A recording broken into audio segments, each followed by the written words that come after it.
Viral sa social media ang video na nakunan ang isang kakaibang tunog sa Batangas. Pero hindi lang pala dito sa Pilipinas ito nangyari. Nagpapatrol, Ernie Manyo. Sa video na kumakalat ngayon sa internet na pinamagatang Strange Sound Heard in Batangas, Philippines, may maririnig na tunog ungol o trumpeta. Kuha ang video ng 17 anyos na si Vincent Andy Magnaye sa kanilang bakuran sa barangay Masagit, Sitlubo, Batangas nitong Biyernes ng hapon. Kwento niya, nag-i-internet siya sa kanilang terrace nang makarinig ng kakaibang tunog. Tumatas po ang balahibo ko, gawa nga ngayon lang po ako nakapakinig ng tunog na yun. Tapos hindi ko pa po alam kung saan nanggaling. Siguro po mga 7 o 10 minuto.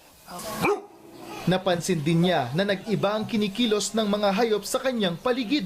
Yung mga ibon po parang nagliliparan paalis, tapos yung yung aming pong asong si Slaughter parang natatakot. Kanya-kanya namang opinyon ang mga netizens. Pero nangyari rin pala ito sa ibang bansa tulad ng Amerika, Australia at Canada. Sa isang online article, ipinaliwanag ng NASA o National Aeronautics and Space Administration, normal na nangyayari ang makarinig ng mga tunog gaya ng nakunan ng video. Pero sa sobrang hina ng mga ito, bihirang marinig ng tao. Kaya madalas inaakala nating kakaiba ang tunog.